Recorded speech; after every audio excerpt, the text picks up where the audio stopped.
turandoo Ousmane Sonko xanaa du Ousmane Sonko mel na c'est-à-dire loxoom mi ngi ci biir moo ci tax.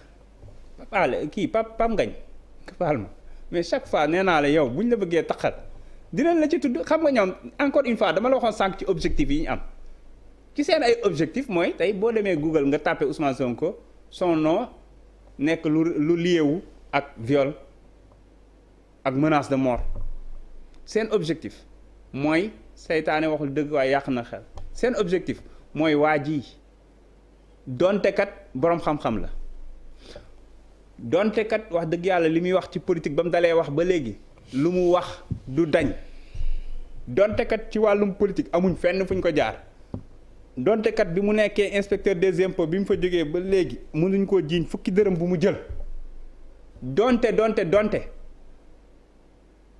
amul dara luñ ko mën a jiiñ ñu ne waaye malgré ça bu leen ànd ak moom nañ jéem a taxal ko ne maanaam da doon sàkku benn jigéen Ousmane Sonko ci mim réew da yaakaar naa ne bu ko jigéen taxoon a jóg rek soxlaa dem foofu booy suivre réseaux sociaux di nga comprendre lu bëri du ko soxla encore une fois nañu bàyyi doomu jàmbur ji mu dund nañu xool feneen fu ñu attaqué mooy ñëw indi seen bilan indi seen projet politique yéen ñu leen ko yàgg a waxee yàgg na leen wax ne Macky Sall jëlal say ministre yëpp ngeen ànd ñëw man kese ñu jàkkaarloo ñu teg PSE bi moo wax leen lii ak tax moo tax du mës a développer Sénégal ba mu ko dalee wax ba léegi Sénégal saa yu ranking génnee mu deltu ginnaaw encore une fois nañu politique nañ ko rafetal jarul yenn yi alalu àdduna jarul yenn yi pouvoir jarul yenn yi te askan wi la ñuy tooñ ba ci kanamu yàlla parce que yaakaar naa ne jamono yi psychose bi am ak mbas mi dëkk àdduna bi yëpp di xool nu ñu xeexee mbas mi waaye tey àdduna bi yëpp jël seen ay caméra drapé ko Sénégal parce que ñu ngi fay jiiñ benn leader politique chef de l'opposition ñu ngi koy jiiñ ne daa yekkataan benn xale daa sàkku benn xale. xam nga li ngay wax nii aussi dafa. non dafa am solo. mais xam nga fi nga. tey tous les médias internationaux en parlent qu'est-ce qu'on parle on dit dans tel pays on a trouvé un vaccin dans tel pays ils travaillent sur la stratégie de vaccination dans tel pays ils sont en train de relance économique au Sénégal massage salon Sweet Beauté loolu gàcce la loolu Macky Sall sax waru ko nangu na arrêté gaayam yi ñu dellu ci liggéey bi. Alaaji Malick gàcce la ci kan. ci Sénégal man dama ciy rus wallahi lazim gàcce la man sama réew dama bëgg. Macky Sall mais gàcce googu Ousmane Sonko. mën naa laa wax li ma yéene xam nga lan laa yéene xam nga lan laa yéene Macky Sall lu gën a bon. li gën a bon li ma ko yéene mooy xelam dellu si mu góor-góorlu ci at yi néew yi ko fi dese def fi bilan bu am solo donte du yomb waaye mu jéem ci kéem kàttanam organiser élection yi leer dem yoonam bàyyi réew mi ci jàmm il doit pas faire moins que les autres loolu laa ko yéene te li may wax ni sama xol laa ko tibbee wax naa ko ci ñeent bi ci émission. Alaaji loolu lu am solo la waaye itam mu bàyyi fi réew mu am yoon réew moo xam ni ku ñu violé nga sañ a porter plainte. kenn werantewul loolu kenn werantewul loolu. bàyyi fi réew mu tegu ci yoon aussi. waaw bàyyi fi réew mu tegu ci yoon. waaye réew moo xamante ne nii duñ jël ay moyens l'état di ci faagaagal doomu aadama. non réew moo xam ne solo réew moo xam ni dooni man leader politique la lu ma neex laay def. après coow lu ko neex def mais attends xeex bi nga xam ne gis nañ ko ci déclaration mu ne nañu génn xeex. déedéet yaakaar nga ni loolu wax nañu génn xeex fu mu ko wax. mais attends tegaatal vidéo bi. tegaatal vidéo bi. génn leen ci seen mais lan la wax. waaw kay naa la wax lu mu wax daa leeral askan wi que ni yëf yi du dara lu dul mbirum politique. lu dara lu dul mbirum politique. déglu rek combat bi wala avant dernier combat. waaw kay dafa leer est-ce que nga xam lu mu wund ci dernier combat ou avant dernier combat. dinañ ci ñëw ay jëmmi jamono. mais dafa am solo li mu wax aussi ci rapport de force. non mais Macky Sall moo ko doon wax. xam nga waxuma man wax xam nga non dafa am solo doon wax de. non dama ne rapport de force dafa wax lu tax mu ne la Macky Sall da ngay bàyyi rek moo wax la lan moo tax moom mu ne la Macky Sall rapport de force la xam gis nga le 19 juin 2011 Macky Sall moo ne la confrontation avec le pouvoir est inévitable et l'armée devra prendre ses responsabilités aux côtés du peuple maanaam jàmmaarloo askan wi ak nguur gi kenn mënatul ko laam-laamee day am waaye takk der yi ñu ngi leen di ñaan ñu féete woog askan wi. d'accord ca suba ga ca ëllëg ga. waaw mu ni j'appelle bii dafa leer j'appelle tous les militants républicains et les Sénégalais soucieux de l'avenir de notre pays et de nos institutions de venir nous rejoindre dans la rue pour faire cesser le processus de monarchisation du Sénégal. Le combat contre le régime se fera dans la rue. xam nga li appel à l'insurrection bu leer nañ la. d'accord boobu déglu rek boo paree rek nga xam pare nga. Abdoulaye Wade moo élégant rek. léegi pare nga. pare na. mais lii bi ko Macky Sall di wax kenn accusé wu ko de viol. ba mu jël problème mu boppam. non dama ne bëgg ci xeexloo nit ñi. dama ne non xoolal dama ne non bi ko Macky Sall non da ngaa wax. woote xeex non loolu laa lay wax ni ba mu koy wax accusé wuñ ko de viol loo xam ni moom personnellement la concerné. ma ne ñu porté ko plainte mu bëgg affaire plainte bi féete boor nit ñi génn xeex à sa place ba du dem kaso. la moo wundu wax ji. waaw ci lu am solo li am solo xam nga lan la mooy li nga wax ne appel à l'insurrection li nga wax ne dafa woote pour xeex. woote wàcc ci mbedd mi non dama la bëgg a wax ne askan wi. c'est pas parce que dafa leen wax ne gis nga réew mi yàgg nañ ko wax loolu Ousmane Sonko yàgg na ko wax ci discours am. mais dossier pétrole bi parce que dossier pétrole bi Ousmane Sonko dafa yàgg a renvoyer les Sénégalais à leur responsabilité. ñu d'accord ci benn affaire. waaw c'est pas parce que Macky Sall daf ko wax daf ko war a wax. je suis parfaitement d'accord mais dama la bëgg a wax ne Ousmane Sonko donc pourquoi donc nga koy jël comme non xam nga da nga wax sànq ne ci mbirum viol la koy waxee ma ne la Ousmane Sonko ci pétrole bi dégg nañ ko fi il a toujours renvoyé le peuple sénégalais à ses responsabilités en disant lu gën a ndaw lii. déclaration bi mu def kenn mësul dégg mu def ko. bu bërki démb bi dama la bëgg a wax déglul kenn mësu ko dégg. kenn mësu ko dégg. place de bàyyi leen seen clavier internet yi wàcc leen ngeen xeex loolu la wax carrément. dama ne xeex bi daf ko wax tey le lendemain ñu taal dëkk bi dafa am solo daf ne kii ngeen xam du ay laisser la justice faire son travail du ay bàyyi leen nu ñu koy waxeeti ay ñaxtu salon ak yooyu moom rapport de force la xam. la preuve ñëpp dañ ne woon ay Khalifa militant mi nañu toog du mujj fenn dina leer mais Khalifa àttewu Khalifa mais bokk na ci li gën a gàkkal deru Sénégal ci àdduna bi mais daf ci jël coup bu doy waar gàcce gu mat sëkk mu jaral ko mu défier CEDEAO organismes internationaux yi noonu la ko defee ci Karim ba léegi ana Karim mais nag mag lu mu def dee bu dekkee bàyyi ko askan wi ñoom ñoo war a xam ne jusqu'à Ousmane Sonko dafa non wootewul mais dama la bëgg a wax ne dafa war a woote soulèvement gis nga bu ñu respecté yoon kenn gënu ñoo mën a respecté yoon mais bu ñu ko respecté wul du ngeen ko respecté bu ñu lu ñu ko defee ñoom je veux dire lu mu leen jaral ngir ñu éliminer Ousmane Sonko jaral nañu téeméer bi ngir ñu aar Ousmane Sonko xanaa loolu kenn sax ñu ko bañal. d'accord léegi ci loolu mooy tax ñu taal oto yi jàmbur gaañ ay nit jël ay briques di ko dóor ay policiers. xam nga manifestation yàgg na fi am.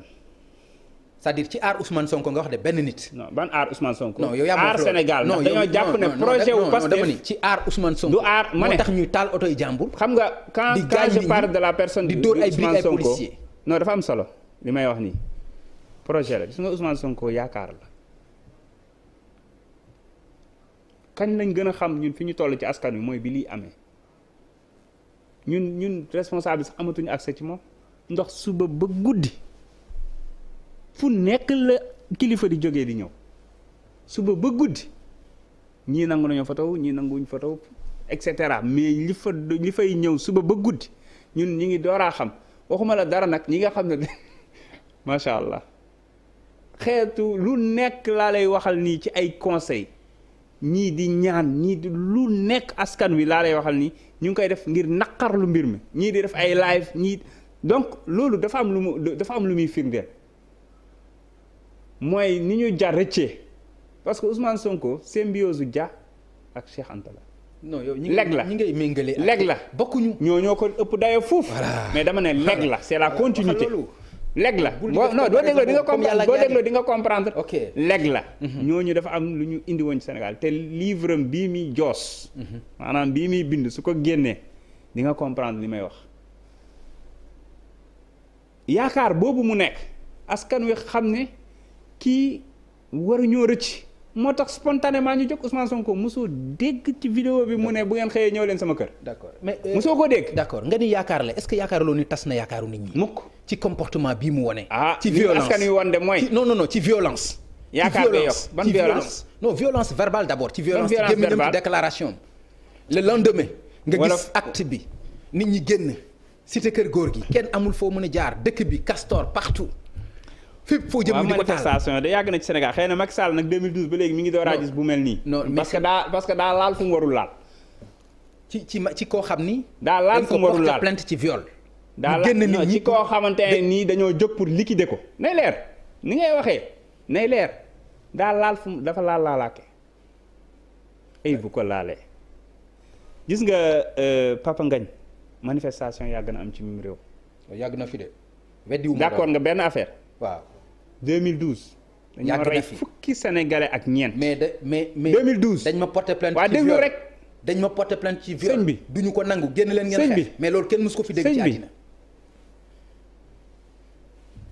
dama ne bi ñu koy raje ñëpp doon wax ne way daa def obligation daa violer obligation nangam sangam jàll mu dem ñu dem ba ci biir.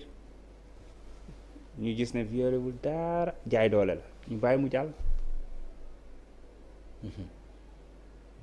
ban attaque xeetu attaque lañ attaqué wul Pastef. pourtant ñu bëri dañuy toog seetaan ñiy jóg xëy na di nekk ay censeur di joxe ay leçon nangam sangam. fan lañ nekkoon nañ jóg wax ñu. suñu soxna si nga xam ne dañoo pare meeting ñu fekk ko këram violé ko rey ko. anamu moom. loolu yoon mi ngi koy liggéeyanti nañu wax ci lii. kañ. non loolu yoon kañ la woon loolu. non dama ni loolu yoon mi ngi koy toppatoo. loolu yoon mi ngi koy liggéeyanti. waaw dafa ndànk. loolu yoon mi ngi koy toppatoo. nañu wax ci lii ñi ñu diligent ci cas bi bu ñu ko diligent woon 1% ci cas wu Mariama Sagna ay mbokkam bu ñu tëddee nelaw. d'accord nañ. ni ñu diligent woon ci cas wu Khalifa bu ñu ko ci diligent woon. ay mbokkam bu ñu tëddee nelaw. d'accord gis nga man de damay encore une fois lancer appel au président Macky Sall dafa am solo ak ñi ko wër surtout ak ñi ko wër nañ wax ak moom fi mu jëm xamu ko de. ay menaces la loolu. du menace fi mu jëm xamu ko. nee naa la lu tax ma koy menacer. non mais loolu non da ngay wax ak moom fi mu jëm xamu ko. mooy xam nga lu tax. parce que mi ngi yee ci sànq wax nga cëy boo ko laalee. donc ay menaces la bu la neexee nga tuddee ko menace mais li may wax dafa leer dama ne la man encore une fois yàgg naa koo wax te dama koy waxaat donte Pastef laa bokk parce que man bëgg naa bu ñuy jël réew mi mu fekk sax ñi xaw a am tuuti luñ ci rafistole mais boo jëlee réew mu nasax da ngay balaa ngay yëkkati birig da nga fekk li gasoon nga nekk di ko suul balaa nga koy suul sax boo moytu sa mandat jeex moo tax ma yéene ko.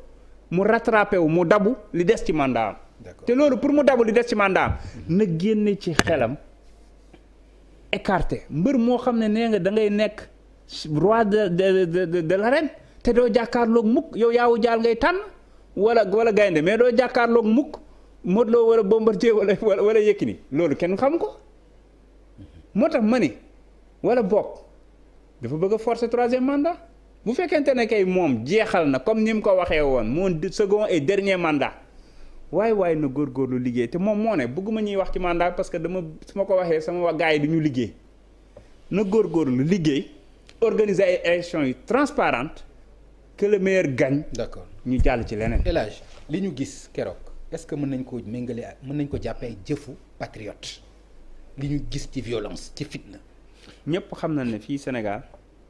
manifestation bu amee moom li wala fi naan ñiy gàmm ak ñiy raas dem bokk yaa tout le temps des infiltrés dinaa ci ñëw xaaral bu ko jiiñ kenn revendiquer ko rek non revendiquer ko rek da nga maa posé question mais bul ko jiiñ kenn léegi da nga bëgg wax ma nan laay tontoo ma non déedéet mais bul ko jiiñ kenn ma tontoo bul ko jiiñ kenn revendiquer ko rek après ñu eggale li baal ma tontu la ni ma ko sentiré ñiy gàmm ak ñiy raas dem bokkul nit ñi dañuy dem màggali Tuubaa ngir am ngërëmal sëñ bi ak ngërëmal yàlla am ñoo xam ne dañ fay dem ngir tafu ngir jaay dorog ngir et cetera noonu la amee ñoo xam ne parce que il faut nga wax récit bi askan wi ñoo jóg de manière spontanée bàyyi ma yeggali askan wi ñoo jóg de manière spontanée.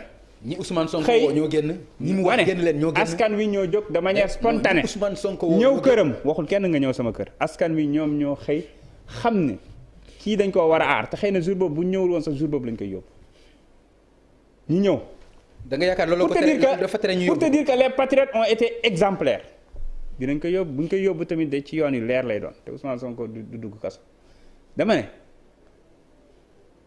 pour moo wan la que ni sénégalais yi ñëwoon du ma wax ay patriotes parce que c'est des sénégalais yu jugee fu ne bokkuñ sax Pastef ñu ci bëri bi ñuy ñëw dañoo ñëw ak responsabilité ndax foofu laa gis ñu ñëw taxaw bunt ko Ousmane Sonko takk seen ay masque taxaw di waxtaan c'est-à-dire que bu fa police ñëwul woon def li mu def coow du jib police moo fa njëkk a ñëw Jibi Gueye Ndiaye xam nga ko dem déplacé wul laaj commandant bi mu ne ko dañ ñu yónni woon pour ñu ñëw xool la situation mu ne ko d'accord fii de lii moo fi am pas de problème ils sont là avec leur masque taxaw apporter seen soutien au leader Ousmane Sonko mu dem ñëwaat ne nañ tas rassemblement bi